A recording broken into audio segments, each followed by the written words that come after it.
ನೀವು ATM ಅಲ್ಲಿ cash withdraw ಮಾಡೋಕ್ಕಿಂತ ಮುಂಚೆ ಈ ವಿಡಿಯೋನ ನೋಡಲಿಲ್ಲ ಅಂದ್ರೆ ನಿಮ್ಮ ಹತ್ರ ಇರುವಂಥ ಎಕ್ಸ್ಟ್ರಾ ದುಡ್ಡು ಗೋವಿಂದ ಆಗೋದಂತೂ ಗ್ಯಾರಂಟಿ. ಇವನು ಯಾರಪ್ಪ ನಮ್ಮ ದುಡ್ಡು ನಾವು ಎತ್ಕೊಳ್ಳೋಕೆ ಎಕ್ಸ್ಟ್ರಾ ದುಡ್ಡು ಹೋಗುತ್ತೆ ಅಂತ ಹೇಳ್ತಾವನೆ ಅಂತ ಯೋಚನೆ ಮಾಡ್ತಿದ್ರ? ಯೋಚನೆ ಮಾಡಿಬಿಡಿ, ಡೀಟೇಲ್ ಆಗಿ ಹೇಳ್ತೀನಿ, ಕೇಳಿಸ್ಕೊಳ್ಳಿ. ಏಪ್ರಿಲ್ 1 ಇಂದ ಹೊಸ ಬ್ಯಾಂಕಿಂಗ್ ರೂಲ್ಸ್ಗಳು ಜಾರಿಗೊಳ್ಳಲಿದೆ. ಸೊ ಇದರಲ್ಲಿ 7 ಮೇಜರ್ ಅಪ್ಡೇಟ್ಸ್ಗಳನ್ನ ಹೇಳೋಕೆ ಅಂತಾನೆ ನಾನು ಬಂದಿರೋದು. ಸೊ ಲಾಸ್ಟ್ ಒನ್ ಅಂತೂ ನೀವು ಮಿಸ್ ಮಾಡೋಂಗಿಲ್ಲ. ಯಾವ್ಯಾವುದು ಅಂತ ಹೇಳ್ತೀನಿ ಬನ್ನಿ. ಮೊದಲನೇದು, ನಿಮ್ಮ ಬ್ಯಾಂಕ್ ಬಿಟ್ಟು ಬೇರೆ ಬ್ಯಾಂಕ್ ATM ಅಲ್ಲಿ ಕ್ಯಾಶ್ ವಿತ್ಡ್ರಾ ಮಾಡೋದು ಇದ್ದಂತ ಲಿಮಿಟ್ ಅನ್ನು ಕೇವಲ 3 ಟ್ರಾನ್ಸಾಕ್ಷನ್ಗೆ ರೆಡ್ಯೂಸ್ ಮಾಡಲಾಗಿದೆ. ಸೊ ನಿಮಗೆ ಎಕ್ಸ್ಟ್ರಾ ಪೇಮೆಂಟ್ ಕೊಡೋ ಆಸೆ ಇಲ್ಲ ಅಂದ್ರೆ ಸೀದಾ ನಿಮ್ಮ ಬ್ಯಾಂಕ್ ATMಗೆ ಹೋಗಿ ವಿತ್ಡ್ರಾ ಮಾಡಿ. ಯಾಕಂದ್ರೆ ಫ್ರೀ ಟ್ರಾನ್ಸಾಕ್ಷನ್ ಆದ್ಮೇಲೆ ಇಂಟರ್ಚೇಂಜ್ ಫೀ ಕೂಡ ಇನ್ಕ್ರೀಸ್ ಆಗಲಿದೆ. ಇನ್ನ next one, SBI, Canara bank ಮತ್ತು PNB ಬ್ಯಾಂಕ್ಗಳಲ್ಲಿ ಮಿನಿಮಮ್ ಬ್ಯಾಲೆನ್ಸ್ ಅಮೌಂಟ್ ನ ರೂರಲ್, ಅರ್ಬನ್ ಏರಿಯಾ ಮತ್ತೆ ಸೆಮಿ ಅರ್ಬನ್ ಏರಿಯಾಗಳಲ್ಲಿ ಬೇರೆ ಬೇರೆ ಆಗೋ ಎಕ್ಸ್ಪೆಕ್ಟೇಷನ್ ಇದೆ.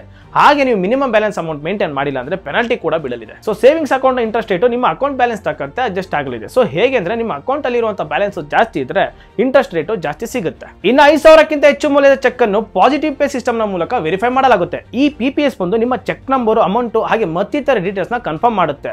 ಸೊ ಇದರಿಂದ ಫ್ರಾಡ್ ನ ಕಡಿಮೆ ಮಾಡಲು ಹೆಲ್ಪ್ ಆಗುತ್ತೆ. ಇನ್ನು ಇದೆಲ್ಲದಕ್ಕಿಂತ ಹೆಚ್ಚಾಗಿ ಮೇಜರ್ ಅಪ್ಡೇಟ್ ಏನಪ್ಪಾ ಅಂತಂದ್ರೆ ಏಪ್ರಿಲ್ 1 ಇಂದ ಕ್ರೆಡಿಟ್ ಕಾರ್ಡ್ ರಿವಾರ್ಡ್ ಪಾಯಿಂಟ್ಸ್ ನ ಚೇಂಜ್ ಮಾಡಲಿದ್ದಾರೆ. ಕೆಲವೊಂದು ಮೇಜರ್ ಬ್ಯಾಂಕ್ಗಳು ಕ್ರೆಡಿಟ್ ಕಾರ್ಡ್ ರಿವಾರ್ಡ್ ಪಾಯಿಂಟ್ಸ್ ನ ರಿವೈಸ್ ಮಾಡ್ತಾ ಇದ್ದಾರೆ.